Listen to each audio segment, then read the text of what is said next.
Intinya tim Farhat Abbas rungkat ya, kongsi pecah seperti itu. Ya kita sebagai tim tapi berasa dalam kerajaan.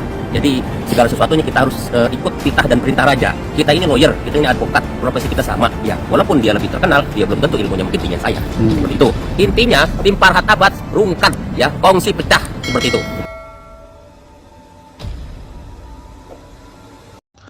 Heboh. Mantan pengacara Agus Salim Jainuddin belak-belakan membeberkan konflik internal di tim kuasa hukum Agus yang dipimpin oleh Farhat Abbas.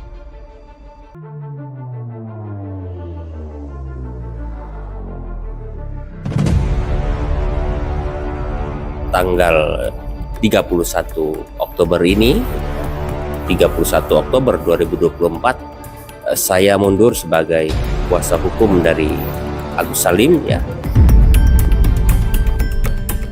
Saya yakin rekan sejawat kita yang sudah mengundurkan diri dari pembelaannya untuk Agus adalah orang yang mungkin profesional juga, ya kan, nggak perlu kita mempertanyakan alasan-alasan secara substansial terkait kemunduran beliau.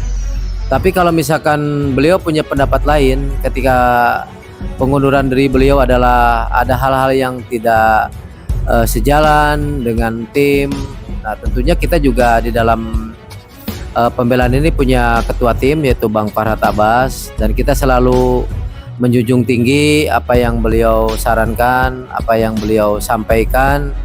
Nah ketika mungkin menurut pandangan kedua belah pihak ini ada sesuatu hal yang memang tidak sama, ya mungkin sebaiknya dibicarakan dulu. Tapi saya juga kaget begitu tahu tayangannya beliau sudah mundur. Nah mengenai masalah perbedaan pandangan itu sebetulnya bagus di dalam tim ya, kritis, yang juga saling mengkoreksi, punya asumsi berdasarkan sesuatu hal fakta yang mungkin bisa memperkuat tim, sebetulnya sah-sah saja.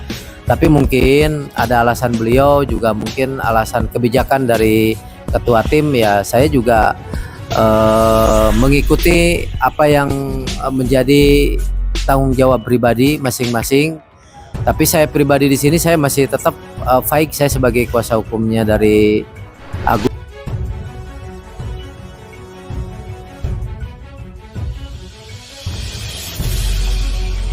Duduk perkara uang donasi 1,5 miliar untuk Agus Salim korban penyiraman air keras. Kini Agus Salim divonis buta permanen. Oleh karena itu Agus Salim pun ingin kembali pulang ke kampung halamannya Aceh. Kisruh donasi sebesar 1,5 miliar untuk Agus Salim itu bermula dari dugaan yang tidak transparan aliran dananya. YouTuber Pratewi Novianti sebelumnya mengaku sangat kecewa dengan keluarga istri Agus Salim karena diduga tak transparan terkait penerimaan donasi sebesar 1,5 miliar.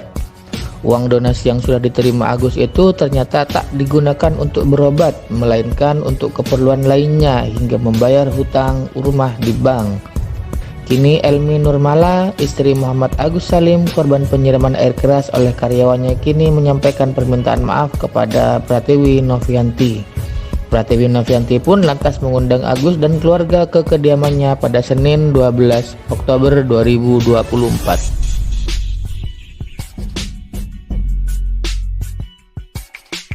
Teknologi oke. Dia orang yang main-mainnya ini bisnisnya dia orang yang bergelut di dunia kemanusiaan ya.